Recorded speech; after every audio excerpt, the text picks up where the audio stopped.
What's up, everybody? Welcome back to another episode of the Loan Limit Podcast. Thank you so much for being here today. I'm your host, Chelsea. This is also your host, Jay. Hey. And it's going to be an interesting episode today. I Yeah.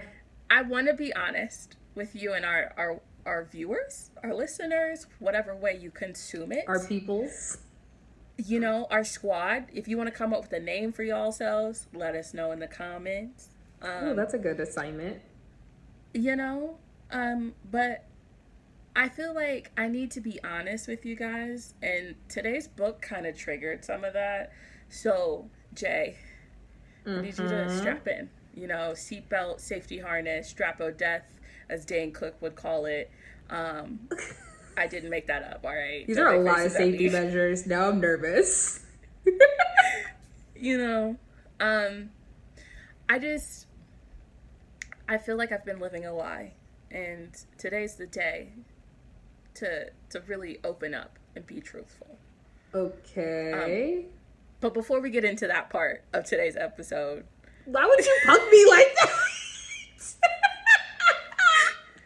there's some other stuff I want to talk about, you know, some stuff that I'm ready to talk about. Okay. Versus the stuff that, you know, will we have to go to couples therapy for? Possibly. More things to the list? Listen, the list is more like a scroll at this point. I feel it's like ever Harry evolving. Potter, you know. But I did want to talk about something because I feel like I kind of got scammed this week. Ooh. And I need a second opinion on this because it was very weird. So, you know, I've been seeing these ads for like the Books Box subscriptions. Okay. So of course I signed up for one. I was like, forget it. Course. Why not? Why not? And I got really excited because it was paperbacks. Normally book boxes are always hardback, and if you don't know by now, yeah, I'm a paperback queen. Absolutely. As the shelf will tell you. You're on the throne. That sounded weird in my head. But so I ordered, I'm not going to say names because that's not what we do here, all right? But what I will say is they advertised that it was going to be a paperback book and like a little bookish goodie, what have you, and like one other thing. Okay. So I was hype. I ordered this at the end of June. It was supposed to be here in the month of July. Okay. It got here at the beginning of August, number one. Ooh, okay. Number two, they switched to hardbacks and didn't tell anyone. They just let us all receive our books. No, you have to say something. That's not like an added perk. I will specifically look for a paperback of a book. And it just felt so weird that like they had built up this box being like, oh, you don't want to miss it. You don't want to miss out. Mm-hmm. And then you sent it to me a month late and it's a hardback book. Like you knew this was the plan all along. Mm-hmm. But you didn't even give me a warning. What if I didn't want it? Yeah. Like, I love the author. I think the hardback copy is amazing. Mm-hmm. But now I'm going to have one outlier on the shelf. And it's going to look weird, number one. And number two, I would have opted out because the author sells the book in paperback. I didn't need the special edition if that were the case. Yeah. So now, hoodwinked and bamboozled at this point. Yeah, that's very uncomfortable because on some level I'm just like, was it a marketing issue and they thought, oh well, we can't do the paperback, so we'll send them the hardcover and that's like an added bonus, and it's like, no, not necessarily. Like, no, because as soon as people started receiving their boxes, they then made an announcement saying that from here on out, all of their book boxes are going to be in hardback. Blasphemy. And I just was like, literally people were in the comments being like, "This, I subscribe to you because you do them in paperback." Like, yeah, that was the draw for us. So you're raising the price, you're changing your materials, and then you still haven't updated the website to say that all it's going to be things in hardback. Yeah. And I was like, you lucky I like the book, or we would have been in court. then he would have been ready to fight. I have used book subscriptions. I stopped. It's just not for me. I am a bit of a control freak, and it's just too much trusting of other people that I don't know to do something. And I'm like, it's okay. I'll just buy the book I want. It's okay. Don't do that. It's like when you do like one of those like grocery shopping apps where someone goes to the store for you and you'd be like, this is exactly what I want, and they bring you like the polar opposite. Yeah, when they go like, oh, what about this suggestion? And I'm like, it's like asking for an avocado but getting a lime. Like, how did we get here? Yeah, it's like just because they're green, not the same things. Also, I'm totally wearing a ton of green. I stopped my book subscription after probably like the third one, I think. I think it was like the third one. Then I was just like, it's okay. It's fine. I think if you like a bit, I don't even want to say a bit of mystery. I don't know. I think if you're like trying to specifically build like maybe a special edition type library, then I think great. I'm not like that. I like to get special editions when I like the entire fleet of like from an author or from an entire series. And so even if there's like a book or two in that series I don't like, for me it's not worth getting the entire thing, because you guys know I like collective spines, and if I'm missing a book of the collective spines, it kind of ruins it. So whenever I do special editions, I tend to do it for complete standalones, and it has to be a real standalone, not a fake standalone. Hey. There's no need to throw shade, all right? I know that we have different definitions of a standalone, but this aggression... We do. All right, save it for later. We do. So it's like, for me, it either has to be a real standalone for me to get the special edition for it, or it has to be, I like the entire series and I get everything. So for them to kind of just switch up, and like you said, you love paperbacks, I love paperbacks, and for it to just be a random hardcover, it's kind of like I know for myself, if I love a book and it's only out in hardcover, I will literally probably read it at the library and then wait for it to come out or I'll just wait in general and then wait for it to come out in paperback and then get it in paperback, because that's what I want in my library. So that feels very disingenuous, and I'm sorry, friend, that doesn't sound like a fun experience. I will say that if you do follow me on my personal Bookstagram, not the show one, I am going to test out a couple of more. I'll post reviews and stuff. So if you're like me and you're trying to figure out what the heck is happening in these book subscriptions, follow that page if you're not following already, and we'll see where this goes. I'm hoping that this one was a fluke and there is a home out there for me. You know what I mean? Because another book home for you. Right now, I just want to say, cancel all subscriptions, leave me be. I will just do the hard work myself. I follow the authors. I'll keep an eye out for the special editions. You know what I mean? Because this was aggressive. Like, it really felt questionable as can be. Yeah, like you said, you felt like swindled. So that's an uncomfortable feeling. I know for myself, that was one of the reasons why I ended up stopping the one that I was doing. We were promised a specific book, and then they were like, oh, it's a shortage that we didn't anticipate, so we're sending you something else, and then we'll send that one when we get it in. And it was kind of just like, okay, but do I have to subscribe for the next month to get the one that I wanted initially? And it was like, they ended up sending it, and it was like, okay, cool, great, whatever. And I was happy that I got that book, actually, because it ended up being a really big deal. The author, like, a big thing happened to the author right after we got the book, so it's like getting the book was like twice as hard afterwards. But it was kind of just like, okay, but I literally subscribed for another month to get something that I wanted the previous month, because I was planning to turn it off because I didn't get the thing that I wanted. So I haven't also had the best experience with it. I definitely commend and admire your patience to keep going with it, because I was like, nope, and I haven't gone back. That's fair. Like I said, one of the reasons why it really upset me, guys, is because of my bookshelves. Everything is paperback except for like a couple of random like Christmas gifts. Like I asked for like the Obama biography, and for some reason biographies only come in hardback. Have you noticed that? Wait, really? Like, this is how you know I like basically only read fiction. Like, Wait, it's funny because I have a few and they are hardcover and I just never put two and two together. For the most part, biographies will be in a hardback. I don't know what it is. But that messes with the organization.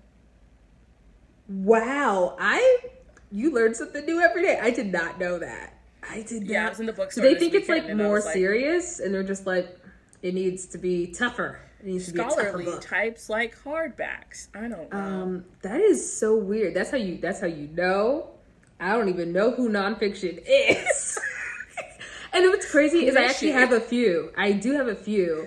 And yeah, they are all hardcover. Yeah. Okay, but now that I'm thinking, do memoirs count though? Because I feel like I do have a few paperback memoirs though. But it was like when I say a long time ago, I mean like I was a youngin'. Because I haven't sought one out in a while on purpose.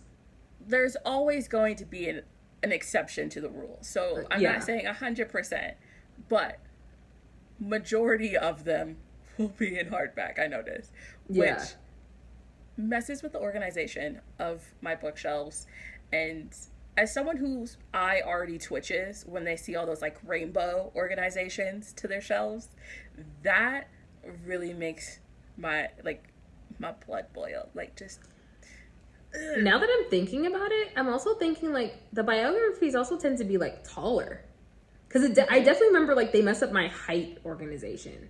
And like now that I'm thinking about it, I'm just like, it definitely makes that a bit weird.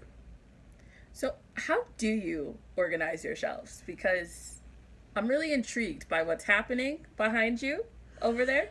Oh yeah, I think this is actually the first time you guys get to see a little bit of my bookshelf. Is this your episode of Cribs? Is this your moment? Book Cribs. So I've actually been tinkering with my book organization a little bit. Keep in mind, I'm new to the book trophy world. Before, I used to just get everything, and I used to exclusively organize by author. And then within author, I used to be by author by series because I love a good series. Now I've done this new thing, which I kind of dig because it helps amazingly for organization, where I have the books that I've read together by author, then series. And then I have the books that I haven't read together by author and series or size, depending on how I have it displayed. So even on my little shelf right here, you can see, so these are the ones that I've read. Okay, let's keep in mind, I am a reader. I know my bookshelves look like I'm not. I know it. But she is transplanted at the moment. She's rebuilding, all right? What does sports like to call it? We're restructuring. I'm restructuring my bookshelf. So, when I moved out to California, I literally bought this one book, which is Cheating at Solitaire by Ashlee Carter, one of my favorite authors. I brought that book with me to California. And then while here, I bought Jasmine Guillory's little collection there because I didn't want Ashlee to be lonely. And I was like, you know what? If I'm going to start a bookshelf in California, this is going to be the start. Like, I kid you not. Yeah. As soon as I got my apartment, I literally put in like an order and I was like, I need something on my bookshelf. I don't know why I was so passionate about that, but like, this means I'm here. And then one of my trips to New York, I took a few books that I had planned to read, but I knew I wasn't going to be back in New York for a bit. So I grabbed a few. Some of them I bought, some were probably a gift or something. So this shelf is things I have not read. And as you can see, they're organized by size because I'll get to them when I get to them. And then this is by author. And then within the author, it's by series. Oh, it's also Catherine Center, The Bodyguard, which I also like. So yeah, so it's by author, last name. And then since these are all Jasmine Guillory, it goes by order of release. I'm big on release order. I think it's time for my first confession. Oh my gosh. Go ahead. My bookshelves are not organized. Like at all? It's on vibes. Okay. So, listen, your bookshelf is your bookshelf. So however you want to organize your bookshelf is for you. How do you find a book when you want? You just go, where was my last vibe? Oh, it was over here. Like, what? Sorry, Right. I'm yelling. Let me calm down. So check this out, guys. You set me up. Ooh, you set me up.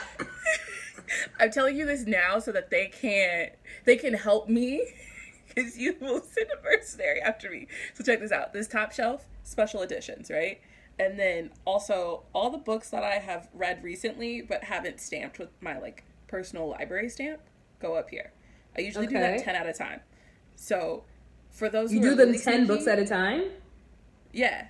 I'll like so read 10 and then stamp them. Interesting.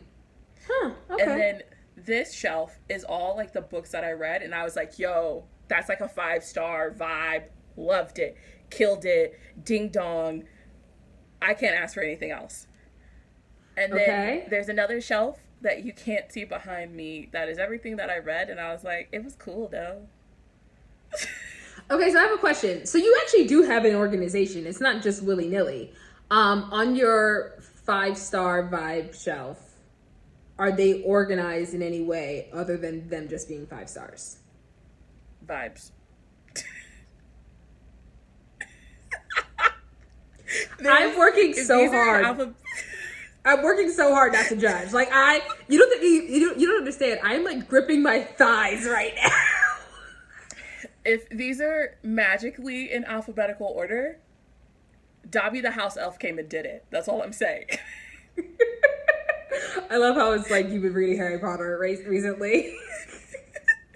Like, these last two are in order of when I read them. Everything else is just kind of like, you know, it happened when it happened. Okay. Because here's my thing. If you were just like, oh, it's in like the chronological order of me reading it, I'd be like, oh, I understand. I get that. But you're just like, nope, just I stack 10 up and then 10 goes back down. And then, like, what? I'm pretty sure I read American Queen before I read Praise. And then I know for sure I read Praise before I read Vanessa Jared. And then Hooked. And then I know for sure that Reckless was read after Rebecca. And I know for sure I read Butcher and Blackbird before these two.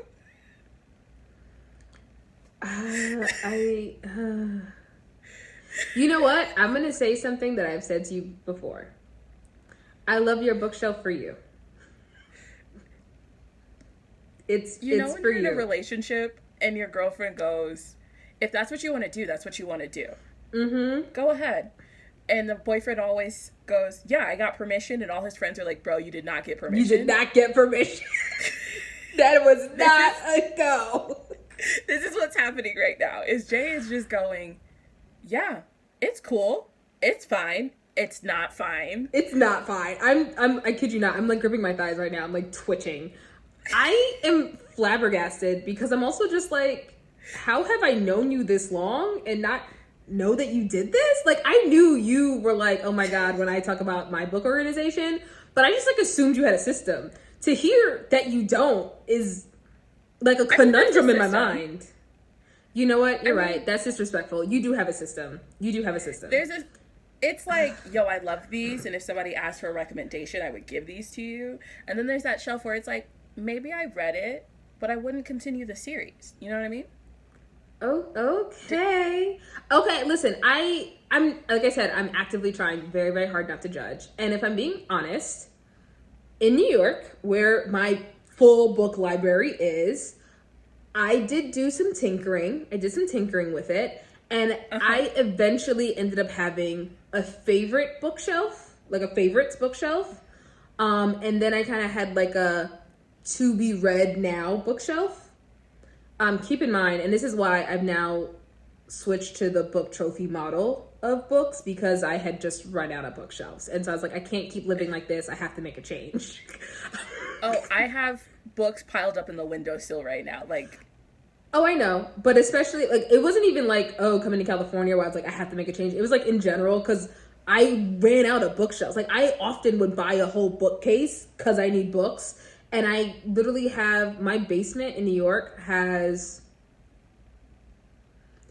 at least 6 bookcases in the basement full I still have spare books. And then I have a favorite bookcase in my bedroom, which is full. And then my bookcase in waiting is not full, but there's no more room for books. And I still have more books. And I was like, this is a problem. I have to stop myself yeah. So my new model of if I like it, I love it, I get the book trophy of it. I do have more. There are still some more books in my favorite bookshelf in New York that didn't make a trip. So it's no shade. There's more room to be had, but I'm just trying to be very intentional about like my bookcase space, because that was not how I operated as a reader before. But I have suffered in terms of space, and I had to make a change. And then just to keep all those things organized, I had to have a system. So I treat it like a library, because I don't like to do it by genre. Generally, I kind of read all the same genre anyway, so I don't like to do it by genre. I do it by author, and then if the author has a series, by series in the author. Oh my god, I'm thinking of like how you have it by vibes, and I'm telling you, I'm twitching. I feel like until I hit the Rory Gilmore level of storage, I'm not a problem. Are you a Gilmore Girls fan? I don't think we've ever talked about this. I've seen an episode. I feel like you're twitching now. When I tell you I could quote that show backwards and forwards, shout outs to all my Gilmore Girl fans. Hit that like button. Let's see those numbers go up, because I feel like people have forgotten that show. And I will rewatch it all the time. Don't make me start singing the theme song, all right? But Rory basically had books piled up high under her mattress, like under her bed, and then she was pulling out dresser drawers that were filled with books. Not clothes, but books. Oh, did she do them like vertically, or did she do them horizontally? Girl, you know I don't know that. Okay. Anyway, so you have books in your windowsill. So how do those vibes speak to you? Is the windowsill also part of the organization, or does that need to then be put into the book rotation of organization? No, those books just haven't been read yet. Oh, that's your TBR list. So, all right. I just, like, this was not part of the plan. The shelf. Also, how sturdy is your windowsill? Because now I'm nervous. Because I know you have a large TBR. It's a platform. It's, like, built into the house. Not out here just, like, here's a ledge. Let's put some books on it. Who was going to stop you? Me, because even I go, This bookshelf behind me is all stuff that I've read. Then I have a whole separate bookshelf to my side full of like books I haven't read. And then, well, that's a lie. Some of it is books that I have read, but we don't have to go there. It's a mix. And then I love how you're just like remixing yourself at this point. And it wasn't the plan. And then I also have more books piled up on the windowsill over here. And that's 2 stacks. I don't even know how high. The problem is when I'm in the store, right? Books call to me. The bookstore is like that's Target valid. For people. You know, I don't go in wanting anything. I just leave with things. And so then those things have to find a home. And until I can build my home library in the next room, you know, they're just here with me, keeping me company. I actually really respect you rescuing those books because they do need a home. So that is right. You are a good person. Should be a tax write-off. Oh my God, can you imagine? Charity. If I can write off my books, government, listen, hear me out. I'm helping the economy. You know what I mean? Significant small businesses, because I almost exclusively shop small with books. Almost exclusively, not 100%, but almost exclusively. Okay, so like you said, books call to you. I get that. I really do get that. When you walk into a bookstore, do you walk in there with the intention of buying a book, or do you just get trapped? It depends. Okay. It depends. Because All right, so I am a part of Silent Book Club. For anyone out there who knows about it, it's my favorite thing ever. It's book club, but you bring your own book. You sit silently, you read, you talk about it with other people at the end of the day, and then book club's done, right? That happens once a month. And on that Saturday, where it is held is inside of a bookstore and then down the street from another one of my favorite bookstores. And then I pass a third one on the way home. So that Saturday... That is a trap. That Saturday, I go into it being like, I've got money to blow. You know what I mean?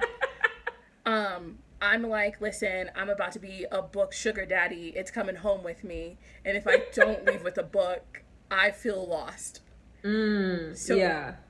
That day of the month, I'm going in ready to buy books. I don't care what it is. If the back of it sounds interesting, it's coming home. Any other time, it's really me just wandering. Just kind of seeing if something pops out. Is it worth it? You know, because when I come home, people just go, Chelsea, did you finish the other books? And I say, don't you judge me. That's really my response. That is not a relevant question. That is a very irrelevant question. You know, that's really one of those, Your Honor, they're leading the witness kind of moments. Exactly. Objection. You know, falsifying documents, you're wrong. So there was a long time where I banned myself from bookstores, and then I was starting to twitch, and I was like, I can't do this. But I had banned myself for financial reasons, which is why I need that book write-off.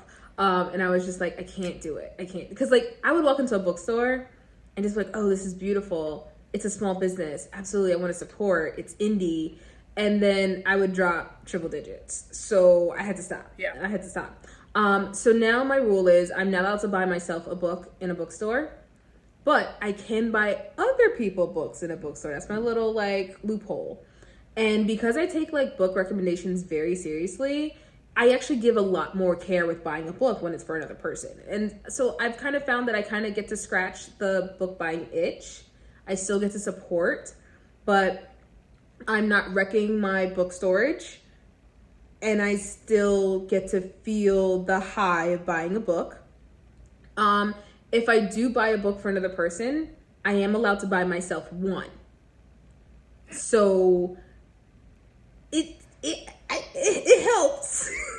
It helps. I will say though, it takes me a long time. I can't conceivably think of being in a bookstore on purpose for less than an hour. I will say that for anyone who's kind of in Jay's spot, I'm gonna give y'all a little tip, a little trick to help you out here. Bookshop.org. All right. Love it. I'm gonna put it in the section below. Shopbookshop.org. It is a website that supports independent bookstores. So for every book you buy, they give a piece of their profits to an independent bookstore, and you can select which one you want to support.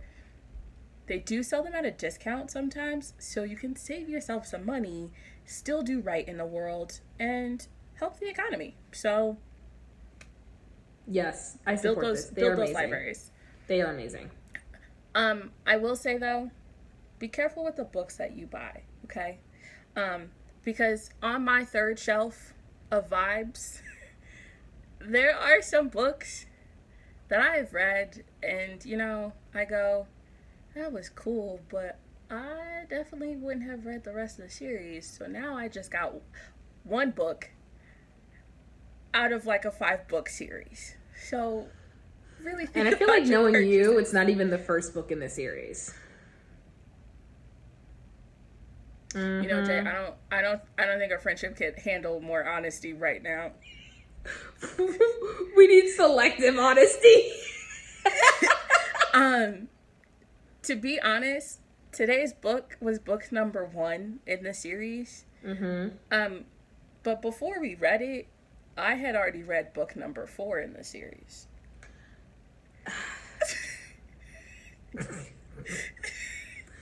We don't have to have this fight. We've had it before. It's okay. And then, to be extra honest... Why are we being extra honest? After reading book 1, I've decided that I'm going to read book 5.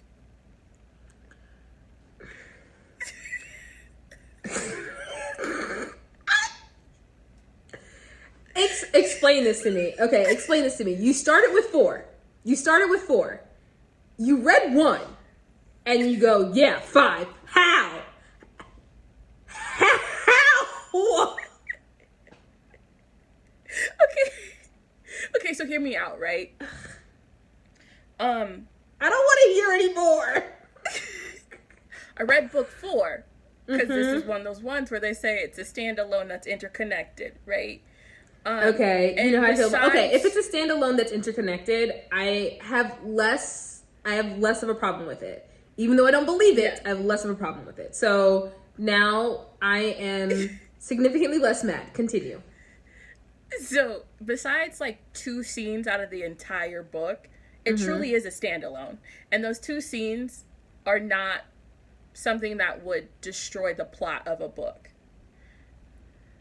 So, like, at least for me. For you, it's different. I feel like you'd be on high alert for everything. Yes, Every little sneeze, cough, pat on the back, you're like, that's a clue. That's a clue. I literally know an entire couple is expecting a child from a 1-part scene in the 5th book from the couple from the 1st book. Do not play games with me. That's fair. So I read book 4. It's on the shelf behind me. And then we went and we decided to read book 1 for this show. And there's some couples.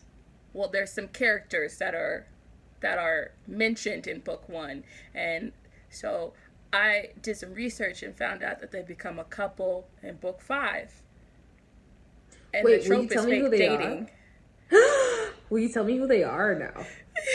Yeah, we'll go over it. Because now I want to know. So, for everyone who clicked on this and has no idea what we're talking about, we read the Chestnut series, book 1, which is called Flawless. If you follow me on Instagram, you know that top 3 book boyfriends, baby daddy, Theo Silva is the love of my life in the Chestnut world. Oh, is Theo number 5? He's book 4. Oh, he's 4. He's book 4, and that was my intro into this world. I love him. It's a second chance romance where I was really, truly rooting for him. It wasn't his fault. Ooh. I was here for it. But there's some other characters in Flawless that caught my attention. Oh, wait, did they mention his girl in Flawless? Are we talking about Theo's? Yeah. Oh, yeah, you met her. You had lots of scenes with her. Okay. All right. I don't think you know who it is, but we're going to push on. Well, you had me at fake dating, and then you kind of lost me a little bit at second chance, but... Wait, just... Because I kind of know. Book 4 is second chance. Book 5 is Beau, the brother, who's fake dating the little sister that's the bartender, whose brothers are trash. Interesting. I had the wrong brother. I thought it was going to be Cade. No, Cade's book is like book 3, I think, or book 2, and I wasn't searching for it. Really, it was... Well, just when I read, like, the book itself, I was getting weird, like, Cade... What's her name? Bridget vibes? The bartender? Yeah. Bailey. Something with a B. It is Bailey. It's Bailey. Oh, there we go. In my notes, when I made this decision, I literally wrote, I'll be reading Hopeless purely for Bailey. And then I wrote, do not judge me, Jay. Well, the fact that it's, like, said that they are standalones that are interconnected, like I said, I am significantly less mad. If it was, like, a true series to series, then I would have been super heated. And I just would have been like... Yeah. I love how I just do sound effects and you understand me. Yes. I will say, off camera, I'll tell you who Theo ends up with. I don't want to ruin it for anyone who's going to read the series. I really don't. That's respectful. That's sweet. You know, I'm somewhat a decent person. You know what I mean? Somewhat. Decent person, I don't absolutely. lie to these people. Somewhat. But I feel like because we've already revealed the book, it's definitely time to get into the meat and potatoes, if you will, since this is a cowboy romance. I feel like that's the right phrasing to use here. Okay, I see the connection. Yeah. They're bull riders. They need to eat right. You know, yeah. Meat and potatoes. Farmer boys. I don't. And some milk, unless you're red. Yeah, that was hilarious. A cowboy who doesn't like milk is so funny. Well, his explanation made sense. It did. It also made me never want to have any either. So I was like, ugh. Yeah. But I feel like we need to... For those who haven't read the book, this is that moment. Can we just call this segment for those who haven't read the book? For those that are lost, welcome to being found. Right. All right. Church lady. Flawless. I wasn't even thinking that. Sure. Go ahead. For those who haven't read the book, we should just do like a little graphic here. Flawless tells the story of Rhett, this top world-class bull rider on the circuit who gets in trouble with the love of my life, Theo Silva, when a video goes viral of him talking smack about one of his sponsors who happens to be milk. So his agent goes, you know what, Rhett? I can't trust you to behave because after you got in trouble for that, you then went and punched a paparazzi in the face on camera. Mm-hmm. So you're going to have a babysitter. Rhett goes, no. And his agent said, yes. Yep. And on top of that, it's going to be my daughter. Okay. Dun, dun, dun. But if you get a little too close to her, we're going to have some problems, which, I can't blame Rhett in this moment because if you tell me not to do something, I'm going to want to do it. Like the most. Right. So naturally, Rhett and his agent's daughter, Summer, they have a little dilly-dally. They wanted to herkle-durkle in the sheets a little bit. Why I just described it that way, I don't know, but we're going to roll with it. And so, we follow the story of Rhett and Summer as Rhett really tries to figure out what's next for him in life. He can't be a bull rider for the rest of his life. And to be honest, Summer needs to also figure out what's going on in her life because there's some family dynamics that they needed some work. So, I feel like, did I leave anything else out? I feel like that's the major part. It's just them herkle-durkling and figuring out their lives together. No, I think you got it. Let's just jump into what actually kind of happened and how we feel about it. So reading it, I actually really, why do you look like that? I'm nervous. So, again, one of the things that I hate about the podcast is one of the things that I think makes it good is that we can't talk about the book with each other until we do this. So, yeah, I have no idea what she's going to say ever. You be nervous because we haven't talked about it. So, I really appreciated learning the world of professional bull riding. It was interesting because, he's Canadian. They're in Canada. But, it drove me nuts. That they were in Canada? Okay, this is going to be the most petty thing in this world, and I know it is, guys. I know. But when I think of a cowboy, I want a southern twang to how he talks. And he's Canadian, so the most twang I'm going to get is a Canada, eh? Eh? So... a Mountie is not really set in the same tone as a good Georgia boy who understands just how good fried catfish can be. That's all I'm saying. I'll be completely honest. I know that they were Canadian. I just put them in the South. So they sounded exactly how you think they should look is how they sounded to me.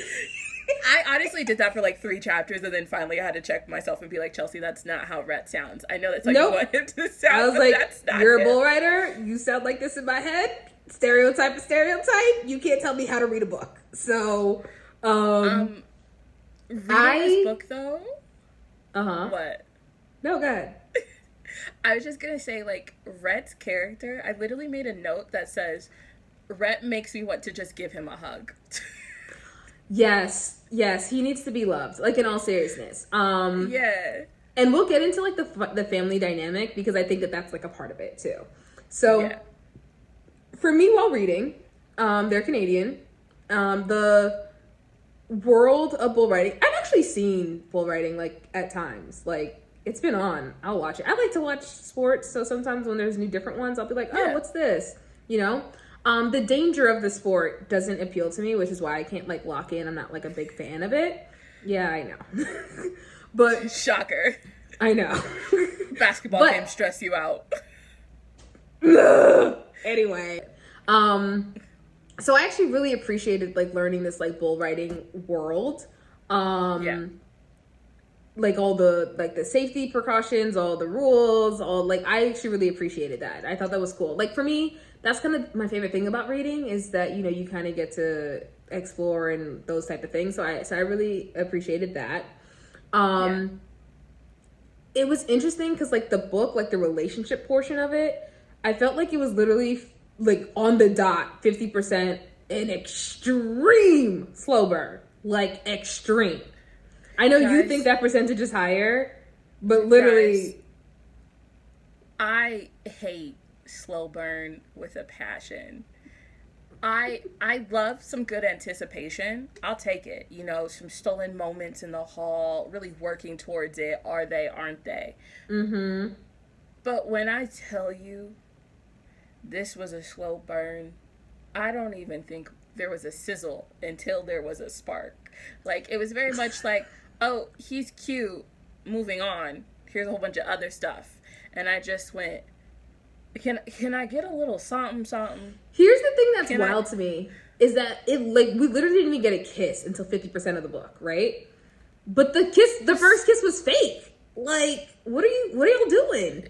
It was like, fake, but it wasn't fake. Let's be real. Oh, true, but the setting, right? But this man was the poster on your wall, girl. All I wanted, like, if there were some moments where he was just staring at her, thinking about what he would do to her, like some inner monologue, I would have been able to keep going. Instead, I got nothing until he was, I don't even know how to phrase this on YouTube, to be honest. He was having some alone time in the bathroom because he couldn't stand it anymore. It was literally just like a swap. And I was like, cool. It was immediate. It was like once they kind of like were like, yeah, we're gonna go for this, kind of. Then it kind of just took off like a rocket. Yeah. Or like a bull, like, you could say. I'll accept. I don't, but I'll accept. I mean, when you like let them out the chute, I don't know. It was a bull riding book. Come on now. You know, it was really one of those things where it went from I hate you, to I will break my brother's hand if he touches her. I didn't realize this is kind of like enemies to lovers. No, it's not. Oh. This is the weakest enemies to lover. This is like giving me 1% alcohol. Like I had kombucha and said I was drunk.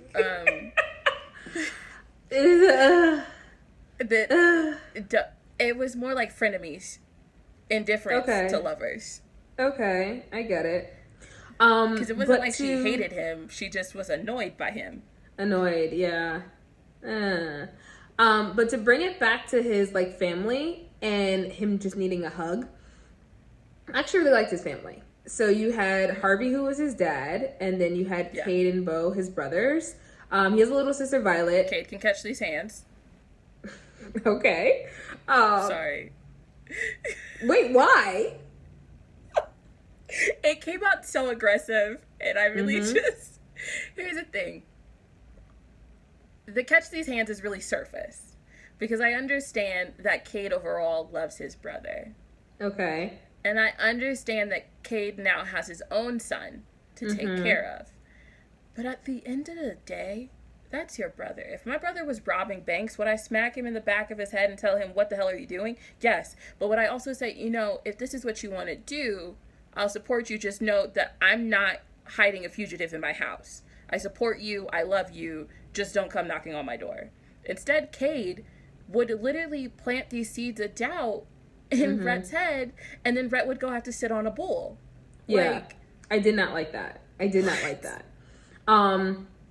So you talked about like Rhett just needing a hug. So his mom passed when he was very young.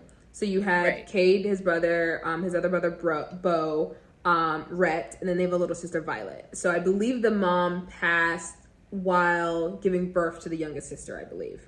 Or like very soon after that. So yes. The dad, Harvey, love him, grieving whatever, is trying to have a functioning farm with growing boys and now a young girl. Like, he was just like in his own space trying to get through the grieving of losing his wife, his love, and now raising his children without her. So Kate very much kind of took on that role of like, I'm taking care of the family. Yes. Yeah. And they all collectively very much loved and protected their little sister, which I thought was very sweet, and I think was a very cute characteristics that all the guys had. Like, as physically big as they are, and as kind of like quote unquote rough around the edges, because that was mentioned a couple of times, like they collectively are be like, we respect a woman, we'll make sure that she's safe and protected, which I thought was very sweet. And you see that in multiple times throughout the book. So with Summer and Rhett, it was very interesting because they definitely tried to bring the whole like opposites attract kind of vibe as well, because Summer is this big like from the city girl. It's so funny listening to them describe this woman as like from the big city, and I'm just like, LOL. I just want to be like, what's a big city in Canada? Like Montreal, Toronto? Like, what? Yeah, but even the way they were like describing her and her habits, and I was just like, girl, the way I would probably want to be like, oh, you're from the country. If I actually met you, it's like, it was so funny to me. Because literally she was just like, oh, I dress too fancy. And it was like, girl. But like, it was funny to me because I was like, she's a city girl, but she knows who bull riders are. Like, I'm a city girl, all right? I'm a city girl, and I never had a bull rider poster on my wall. I'm not saying that I'm the gospel for this, but what I am saying is like a New York City girl from the Upper West Side is not going to have a poster of a bull rider. Yeah. I don't care how hot he is, because we have other options. So it was interesting. So it was definitely kind of the whole like opposite track, like you don't know my world kind of thing. So it's interesting because like Rhett kind of had the assumption that like, you know, her life was very privileged and very easy. Not to saying that it wasn't, but he didn't know about like her health situations, which is kind of why she kind of has a very optimistic view on life now, which he find, and I'm pretty sure other people have found annoying, where it gives her a different perspective in terms of she actually understands where Rhett comes from, in the sense of like, anytime he gets on a bull, it could be the last time. You have to like kind of like live life while you can type of thing. So for his family, I didn't love the way that they didn't support him, and like you said, kept planting doubt in his mind before he gets to do this very dangerous thing. But I also understand how they were protecting their own hearts in terms of not going to watch. But especially when he's like towards the end of his career, I couldn't like I couldn't co-sign them not showing up. Jay, there's one thing where you just flat out say you don't support your family, and if they stood 10 toes down and I don't support you all the way through, I would have accepted them not going. But this whole we'll always love you, but we don't support this aspect of your life, which is a big aspect of his life, right? And it's like, what's the difference between Rhett going out on a bull and risking his life and Bo fighting in the military and risking his life? Is it just because one is for a country and the other one isn't? Like, that seemed crazy to me, that we could support or more socially acceptable. But keep the same energy, all right? Yes, I agree. Keep that energy, bro. Like, I agree. Don't be over here saluting Bo because he's doing it for the country, and then be like, you know what, your brother, who technically does not, I'm not going to say he does the same thing, but technically risk his life for his job the same way that Bo's risking his life for his job. And it's like, Harvey drove with Bo to take Bo back to the military. Yeah. Instead of everyone staying in town to support Rhett and then put Bo on a plane. Like, that didn't make sense to me either. Especially because when Bo's home, he's out here doing reckless stuff too. I'm sorry. I think from the moment I decided that Rhett needed a hug, anyone who wronged him is dead to me. I didn't realize it until this moment, but That's how you feel? I didn't realize it, but until now. It's very interesting because I feel like Kip, who is Summer's dad and Rhett's agent, yeah. I didn't love him through like 75% of the book. Kip, yeah, the dad. But then as we got towards like the tail end, which got very juicy, I started to appreciate him more. So Kip is Summer and Winter's father. And we find out that Summer and Winter are half siblings. Yes. Winter is the older sister and is Kip's wife's daughter. And Summer is Kip's daughter through an affair with the nanny? The cleaning lady? The maid? The maid, okay. So, which, I don't want to say the name, but it gave me, we've heard this story before in, like, big name people. Arnold Schwarzenegger? So, okay, it gave me that vibe. Listen, as a California resident for the majority of my life, I'm throwing out names, all right? Arnold. It super gave me those vibes.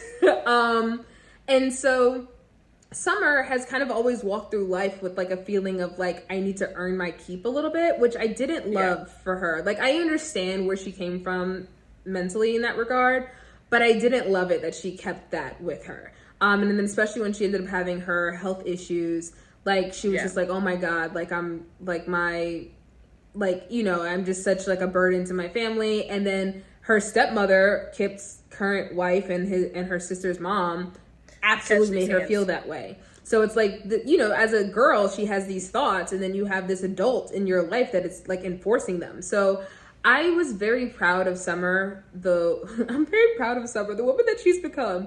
But yeah, I was very proud of who Summer became in spite of all these things. Because yes, she did have privilege in the sense of like her family was well off, and also in the sense of like with the job and having a pretty prevalent job and a great situation in that regard. But she did not really know love. And any love that she did get, she kind of questioned and felt like she had to earn it. And so I felt like her and Rhett could for sure connect in that regard, because he too never really felt fully accepted by his family because of what he does. And then he also expressed a couple times like missing the love of his mother because he couldn't necessarily remember her because he lost her so young. So it was very interesting how you had these two people that on the surface seemed to have it all, seemed to like not give a care in the world of other things, other people, but then deep down they both have a deep hurt and were able to connect with each other because of that, Yeah. One of the things that really stood out to me was how Elsie wrote all of their dynamics. Like, if you look at the way dialogue is between Summer and Kip, it's clear they're father and daughter, but there's some distance between them. Like, the way she was explaining that her and Rhett were together, it was a very interesting way to say it. Like, she's like, yeah, we hooked up. I would never in my lifetime. No, I remember cringing when I read that. Like, the way she was like, yeah, he finally got me. And I was like, I would never in this lifetime ever describe a relationship to my father that way. I'd be like, he was a gentleman and a scholar. We went to the library and we read books. Like, we exclusively. There was a chaperone. We didn't even hold hands. No. But because her and her father have such a weird relationship that's built on him trying to overcompensate for the way that she came about, her doing the things that she said to him, that I gotta say, shout outs to Elsie for writing it that way. Also, just the fact of like how Kip talks about her to Rhett in text messages, like, don't stick your dick in her, all these things. Sorry if that needs to be bleeped out for YouTube, but it's those moments where you just go, this is perfect. This is like, there's no other way to write it, and I think that was a fantastic nod to like really building out their dynamics, because honestly, if she didn't do that, I would have been like, what's the point? I liked their banter. And I like how we learned later on that Kip didn't really have an issue with it, and he obviously loved his daughter and thought the world of her, but also he looked at Rhett fondly as well, which is like interesting because the way that it's proposed to us as a reader, you don't necessarily get that vibe in the beginning, and then as things kind of unravel, you really do. So now we're like in the second half of the book. So it's interesting because like the first half of the book was just like, it was frou-frou Philly, just like exposition. It was just like backstory, I guess. Yeah. Like, what really starts popping off is literally, so I, like, for me, the kiss isn't exactly when things start pop off, but that's when things start to become like interesting scene to scene, like this impacts that. So when we find out about like the doctor, which was interesting. Ooh, your face. Okay, I have to dial back what I know from the future. And I will say, even in what we know in book 1, I don't know how that man not only looks himself in the mirror every day, but how he sleeps at night. Because honestly, if I knew Summer and I found out all that he did, y'all would be filming this from jail. Like, Rhett is a better person than me because he just blew up his spot in the middle of the hospital. I would have gone Carrie Underwood. I dug my keys into the side of his pretty little souped up 4-wheel drive. I'm not kidding. Like, I would have Miranda Lambert. Listen, I would have Miranda Lambert, like, just destroyed this human being. And yes, I'm making country references in this moment because if you're watching this episode, you understand what I'm saying, okay? I would have... the way I would have destroyed that man's life if someone had told me what he did to Summer. Like, grooming this child who's... The way he groomed a child who's literally fighting for her life, and he's operating on her one day and then hooking up with her the next with no care in the world. Like, what was the reason? And like the way Summer is honestly still protecting him and was like, oh, I was definitely legal. Like, it's not. And it was just like, okay, that he preyed on you. Happenstance. Exactly. This is kind of not exactly book specific, but this is like why when men go, oh, that's legal, I go, just because it's legal doesn't mean it's right. Right. And that's definitely one of the cases with that. Just because she was of legal age does not mean that was right. It was highly inappropriate from every way, shape, and form. And then also the way that he dissolved of the relationship to go marry her sister. That part. Okay. When the whole, like, this is what I'm saying, like, the second half of the book, it was like, ooh, ah. Okay. The whole hospital, from when you step in the hospital, I was like, what's next? I was locked in. Not even then. What do you... Are we going to forget about the Petty Olympics that Rhett took part in?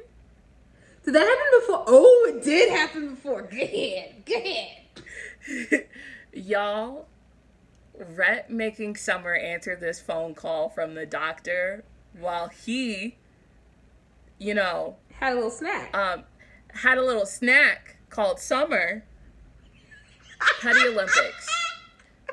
Gold medal at the Petty Olympics, shiny belt buckle in the Rodeo Olympics. I literally He's holding a torch in LA 28. He's holding a torch, I swear. That man, he said, oh, you gonna keep calling her? Check this out. I'm here now, all right? And I'm gonna do it 10 times better. Because you have destroyed What her. you mean 10 times better, homeboy? Ugh. God, homeboy didn't do ugh. Ugh. And I just I can't. I'm getting mad all over again, and I'm trying to like ignore him because it's not about him. Yeah, and so then I will say I did get upset with Rhett when he blew up Summer's spot in the hospital, right, and like spilled all the tea about how this doctor groomed her. The only reason I'm mad at him is specifically because in the conversation when she did tell him, she was just like, listen, I've never told anybody this. This is like a trusting thing. So all of his anger was absolutely justified. But him running off at the mouth, that's where I understand where she was also upset. Because running off at the mouth in front of Kip's hospital bed after he had a heart attack. Also like in the middle of like the waiting room. So it wasn't even a private conversation. Like, you are blowing up her history to anybody with ears in the vicinity. Like, that's embarrassing. And then of course we didn't know. When I found out, I said, it's so dramatic. Like, Winter, I had no idea. So when we find out that Summer's sister Winter is currently married to Summer's ex Rob, I was like, I'm sorry, what? And I was like, we must be just mixing up the seasons. What's going on here? And I was like, oh my gosh. Even if you didn't know about Rob's behavior with Summer, how did you marry this shitty human being? Like, that couldn't have been the only time he behaved horribly. You know what I mean? Like, this wasn't a one-off. Like, how did you say, yes, I want this slime ball? You know what's interesting, too? Because when everything was revealed, I firmly recognize and believe Winter never questioned the truth of it because she knew. She absolutely knew. And I think in and of that in and of itself within their relationship was concerning for me for Winter. Because yes, she is a bit of an ice queen. She learned that honestly from her mother. Like, I don't think Winter knew. Firmly believe that if she knew that her husband had slept with her sister, I understand their beef. I don't think she'd be with him. There's no way that she would stay, like, because even off of the phone calls afterwards where Summer's like, yo, I'm just trying to talk to you, and Winter's like, listen, I just found out I'm pregnant by this man and I have to reconcile all of this. I was like, there's not the kid. I was like, yo, I can't do this. First of all, and then it's crazy because you also looking at it like, okay, you're a doctor, he's a doctor, she's a surgeon, medical.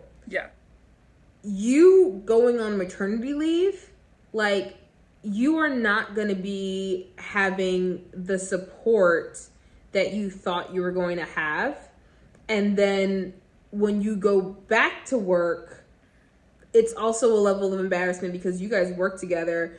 Every single decision has an effect in every aspect of your life for Winter. Like, every single way. She's like, so stuck in the spider web that it's like, how do you even remove yourself from that situation at this point? Because like, now the hospital that you work at is now whispering behind your back because you married your sister's predator. Right. Like, I'm not gonna lie, if I was a nurse at that hospital, I'd be in the break room every day being like, yo, did y'all see? Did you hear? Because I need someone else to confirm what I heard. It was but also, like, can we switch gears? Rhett waiting even after Summer like banished him was like the sweetest thing. And then her like lashing out on him, like, I get it, it was an emotional whatever, but I was like, that is so sweet. This man is a professional athlete. As much as the sport is okay, he's a professional athlete. He made himself uncomfortable to make sure that you were okay. That is significant. Can we talk about how he then turned around and started being an... Oh, he was so annoying. Can we talk about that? Sure. I'm not going to lie. He might have been petty in that phone call with the doctor, but I would have been pettier in that moment. You know, when he throws himself in front of Theo to save him from the bull, which, thank you, Rhett, because my heart was in my throat for Theo in that moment, even though I know Theo's okay later on. But when she shows up at the emergency room to check on Rhett, when Summer's there and he's being hurtful to her on purpose, the way I would have gone to that nurse's station and snitched on him and fucked up his whole season, the way I would have done it with the quickness, because he was hiding his injuries. Oh, you want to act like this after you blew up my spot and I got mad at you? Bet. All right? Mr. Competition. Sit down somewhere. Honestly, him being so adamant about going to the tour doctors, because otherwise if he went to the regular hospital, they would have admitted him and everything like that. That also makes you look at the tour doctors sideways, because why is it that this 100%. Super injured man can still get on a very angry bull under your supervision, but any other medical position, like, they would have, like, strapped him to a cot. Like, I don't like that. I did not like that. Well, remember that, like, even Theo was able to get on the bull with a concussion. With a concussion! Sir, your brain is swollen beyond its space capacity. What are you doing? Listen, I literally, like, I know tour doctors are questionable, just, like, from my knowledge of, like, that whole world. I'm not saying all tour doctors are questionable. I don't want the internet coming for me. I just know that some are misbehaving, just like some doctors misbehave. But you do have to remember, like, bull riding is not regulated the same way like the NBA is regulated. You know what I mean? So really, for a lot of these tour doctors, they're just saying, hey, I put a Band-Aid on it. I don't get paid unless you show up and people buy tickets. So you have to go out there. Yeah. And I just thought, this man has broken ribs. His shoulder hasn't healed. Now he's got this destroyed and this destroyed. Yeah. Every doctor is getting a boot to the butt. I'm telling you right now, because there will be some consequences and repercussions. Yeah. Switching lanes to Kip in this in this hospital situation. The fact, so I appreciated it because it just kind of saved a lot of time in terms of revealing the drama. But I thought it was hilarious that, like, Kip's room was, like, perfectly situated with the door perfectly open so he could just, like, see and hear everything from his bed. Right. I was like, you know what? Sure, we don't need to do a recap. Kip said, don't worry about it. Don't worry about it. I got eyes and ears everywhere. Just like I put my daughter and Rhett together, I'm finding out stuff everywhere I need to. Yes. Because something ain't right. Kip, I so enjoyed seeing Kip in this space. And not the same, like, oh, you know, a bigger, stronger man who's used to being in charge being weak. And that wasn't the appeal for me. It was the vulnerability. Again, not in his health situation, but in his connection with Summer. Yes. Like him having had a heart attack and him also, like, telling Winter, don't tell Summer, you know, which I thought was interesting. And I felt very bad for Winter, actually, because Summer tore into her about that, which, like, I was mad too when Winter called Summer and was like, oh yeah, it happened a few hours ago. And I was like, why didn't you tell her? And so when Summer tore into Winter, I was like, ooh, yeah, she deserves it. And then when we find out that Kip told Winter not to tell Summer, I was like, oh, I feel a little bad. Because she deserved everything else, but she didn't deserve that one little part. Listen, no. Do you know how many times my mom's been like, don't tell your brother? Or, like, don't tell your sister? And me and my brother get on the phone. Hey, guess what your mom did? Like, there's a level, like, for regular siblings, not Winter and Summer situation, there's still very much like, not seasonal siblings. There's a level of understanding of, like, yo, this is real, I'm calling. I don't care what you said, I'm calling. Yeah. So it's like, and it's also just the way that Winter delivered the news was so stale and, like, 3-day-old deliverance. Yes. That I literally was like, this is your father. All beef aside, that's your dad. But it was like, Winter, do you even care about your father? Is really the question here. Like, bro, like, you're not even concerned. Like, you didn't care? It was tough to feel that exchange. But Kip better in recovering. I loved his exchange with Summer because we got a lot of reveals in that moment. One, that Kip had basically been doing matchmaker between the two of them, which was like, what? I think he knew that they would get along. I don't think it was the original plan, but I think once he realized, he was like, I mean, I support it. Yes. Like you were saying earlier, like their talk about it was odd, but it was true to them, I guess. Yes. But my favorite part was when he fired him. Well, but no, my favorite part was actually when he could see that Summer was trying to hold it together but was struggling. Yeah. And he just like, come here, baby girl. And it's like, you in your hospital bed, doesn't matter, move over, I have space for you. And I thought that was just so what Summer needed in that moment, because she's always kind of questioned her space and her place in the family. And him being like, no matter what, you are right here with me. I thought that was so sweet. I was like, and then the evil stepmother ruined it. Yeah, I just, the Winter side of the family, I don't love. And when she came back, and obviously the whole thing with Rhett happened, I loved how he was like ready to watch it with her, and then that's all obviously where we see where Rhett gets injured, and that was traumatic.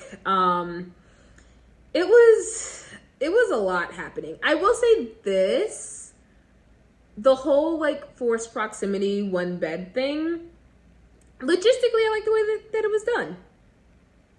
Yeah, as someone who used to work in hotels, I was like, yes, that's accurate. That is correct.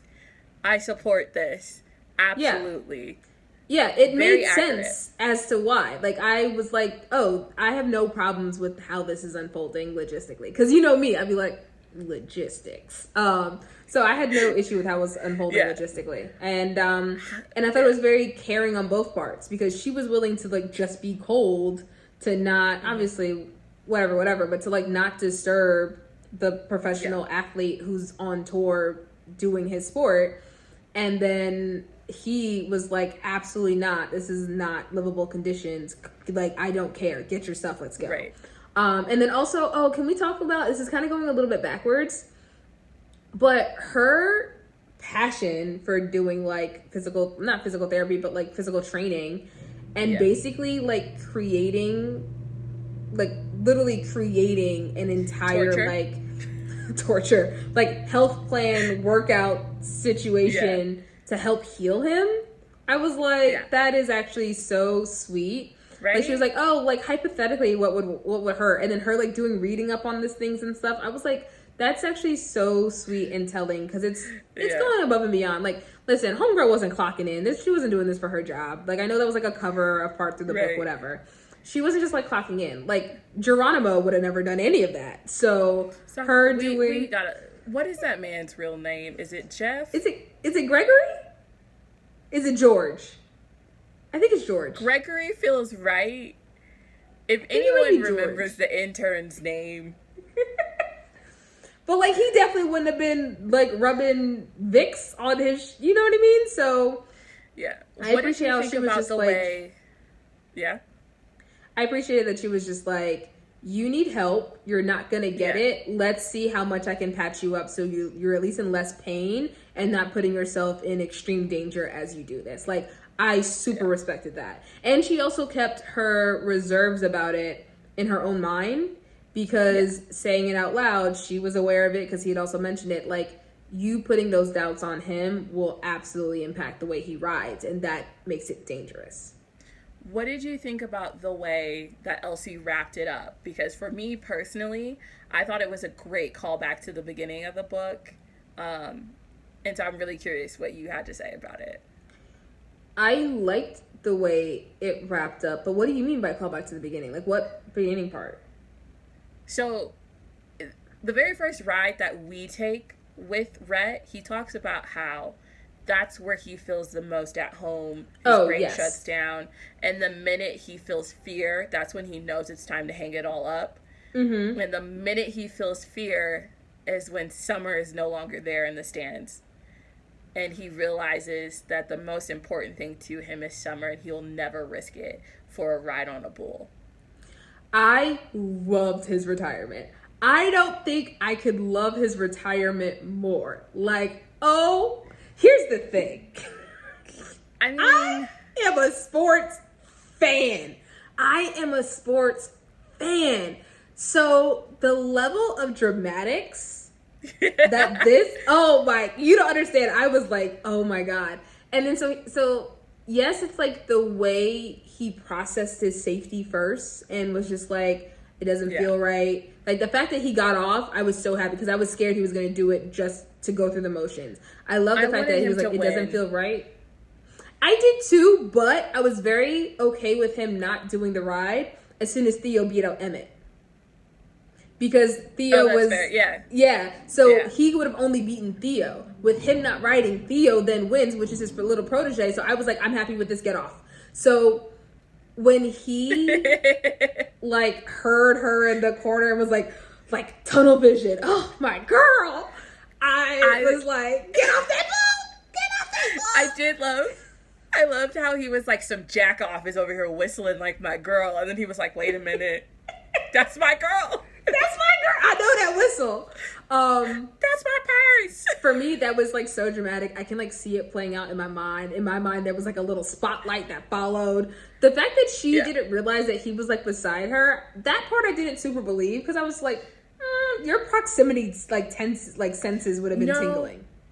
It makes sense because it's like, let's say we're at a basketball game, right? Mm-hmm. And someone runs through the tunnel to take it up to like an upper level. Mm-hmm. So you're still staring down at the court trying to figure out what they're doing and where they are. This is true. But he was definitely like, hey, excuse me, sorry, from the other section. And I kind of feel like that rumbling, people were asking for autographs. I feel like she could have heard something before he got all the way to her. Yeah, I think she was so focused on staring down at the loading zone and trying to figure out, because it wasn't even like Theo was down there to be like, look up. Yeah, like, that's true. There was no one telling her to turn around. Yeah. I think she was just kind of like, what? Because I'm telling you right now, if I was in her shoes, the way I would have taken off down those stairs to figure out where he was. Mm-hmm. I would have been trying to get backstage even without a pass. Because the danger of that sport, you're not going to just hop off a bull who's slamming you into the side of cages and disappear. And especially when you've been so adamant about riding this entire time. Like that's a severe jump off. But no, I'm not even kidding. I think this is actually like my all-time favorite sports retirement. I can't think of one that would top this. Real life or I shouldn't say real life. No, there's something significant with real life, but definitely fictional. I can't think of another one that tops this one. Yeah, it definitely tops Michael Jordan deciding to go play baseball and then come back. Yeah, it definitely tops that. Yeah, so I loved that. And then when they go to like the little built house I was gonna say on the ferry, but like on the farm, I thought that was really cute. Her doing the truck. I really got Little House on the Prairie in my mind for a second. Her doing the truck and like timing it when he was out of town. I almost I didn't, but I was real close to tearing up because that was so significant and sweet. And I also just loved how like she was like, "Do you like it?" And he couldn't even talk. He was just like giving her a hug because he couldn't even like vocally process how significant that was for her to plan it, to get everything done how he wanted it, and also to get it right. Like, oh wow. Their little like house situation and everything was really cute. Yeah. I think it wrapped up well. Yeah. So what would you rate it then? It's like you don't expect this question, even though I honestly forget every time. Like, I know it's the point of it, but I forget every time. I am actually a little torn. So I'm looking at my little rate card here. I feel like I'm torn between a 3.5 or 4. Mm-hmm. Can I say 3.75? I mean, you're not buying it. You're just rating it. Give it a 3.99. Like, I mean, if it really makes you happy to give it a 3.75, I'll let it rock. Thank you. Thank you. That makes me feel good. Because I'm very torn between the 3 and 4 threshold on this. Because 51% and on, 4. 0 to 50, 3. I would give it a 3. So don't look to me to sway you one way or another. I'm actually really happy I didn't read this book first. Because if I had read this book first, I would not have read Theo's. And when I tell you, I love Theo, and there's a moment where Rhett shows his in that book. I would not. This is definitely like, if I had read Flawless, this would have been a 1 book and not continued on with the series kind of situation. Interesting. So I'm at the point where we read Flawless. I wasn't in any way planning to read anything else in the series, but you kind of have my like antennas up with number 5 because fake dating is my thing, and I really like Beau. So yeah. But also there's like that family dynamic of like the 2 families not liking each other. Which was already established in this book, which that whole like tractor like prank thing was for sure funny. I understand why homegirl got mad about it, but it was kind of like, it's in the middle of the woods. Who's checking for them out here? And it's on their private property. Who was checking for them when they were talking about milk? He was in the loading cage and they got That's him. actually true. That's actually true. Yeah. Like, that's the thing that, like, I could see your point of view, but knowing that him and Theo were literally sitting on a bull, getting ready to go riding, and we're having a conversation about milk, and that went viral. Yeah. Like, anything, especially in such a small town where everyone knows each other and no one left. Yeah. That business would have been everywhere. Also, I do think it's very hilarious that a cowboy doesn't like milk. Like, I thought that was so funny. You don't have to be a cowboy. Like, you don't have to like milk just because you're a cowboy, I feel like. Because you can have other things. I want to say obviously, but I don't think I ever thought about it until I read this book. Like, I assumed that they like milk the most. I think because I used to spend my summers on a farm. There are things. No. There are certain things I just will never do in my life. Don't ever ask me to pluck a chicken again. Oh no. I always find it so hilarious that like for a portion of my life I lived in Atlanta, and I was in Atlanta, Georgia, and like as a New Yorker, I was like, oh yeah, I just live in the country. And it's like, girl, that is like a major city. Oh, but I'm like, that's the country. What are y'all talking about? Yeah, so you're a city girl like Summer. So for me, it's very funny because there's like, I come across certain things and I'm like, can't relate. Like, no, nope. I'm not even trying to relate. I'm not even trying to figure out what it feels like because nope. Yeah. I am really curious about our viewers. If you've read the whole series, tell me which book is your favorite, like, and try and pitch it to me. Maybe you'll convince me to read it at this point. You know, it had to be worth it, but if you can convince me, I'll give it a shot. All right, I'll let you know. Maybe you'll win a raffle of some sort. Who knows, if you really convince me, because if you only knew how stubborn I am. But I do want to know, like, if you haven't read the series all the way through, would you go and read it now? Like, what's stopping you? And like I said, if you have read it all the way through, what book is your favorite? And is it really a must read? Or is it one of those things where you say, I love it, but I didn't say it was good sort of situations? The thing is, like, you know me, I have to read it in like release order. I want to know 5. But I don't know if I want to know 5 enough to read 2 through 4. And then it's just like, okay, could I just skip to 5? Possibly. But you don't really have to sell me on it. Yeah. You do have my interest for 5, honestly. But I don't know how much, like, Canada culture I have left in me. Oh, speaking of Canada culture, I do have a question for our Canadian watchers. And I wrote it in my notes. And as I quote, "Dear Canada, WTF is a Chinook." I'm sorry, what? It was a word in the book. I don't even remember it in its context anymore, but Chinook was the word. CHINOOK. No, I had to look that up. Okay, so what's happening now? I'm asking Canada to explain yourselves. How we get here?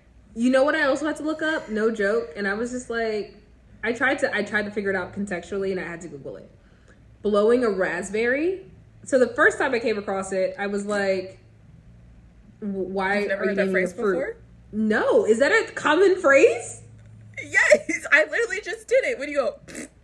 Yeah, I know that now, but the first time I came across it, so anytime I come across like a saying That's and not stuff, a Canadian thing. I try to figure out contextually. So I was just like, okay, I don't really understand what's happening. Like, maybe the fruit is a metaphor. Like, I was trying to figure it out. And I was like, you know what? I don't think I lose any nuance if I don't know this. I just kept reading. Then they kept mentioning it. I said, okay, I need to know what this is. And I had to Google it. And I felt so stupid Googling it. But I was like, who says that? You're saying it's... I've never heard this. I know what the thing is. I have never heard that saying or phrase before in my life. I was thoroughly confused. You know what's crazy is I have Canadian cousins, and I'm pretty sure they're going to laugh at me after this. Well, now that we've embarrassed ourselves enough between blowing raspberries, Chinooks, and the vibes of my bookshelf, I think it's time we say goodbye. It's time to go. Yeah, it's time to go. Doom, doom. All right, y'all. Like I said, comment below. Convince me to read the rest of the series besides book 4 and 5, because Theo Silva is already baby daddy. But thanks for tuning in to another episode. Like I said, I'm your girl Chelsea. This is your girl Jay. Have a great one. And, you know, like I always say, don't be an acacia. For the love of God, don't be an acacia. Peace. Bye.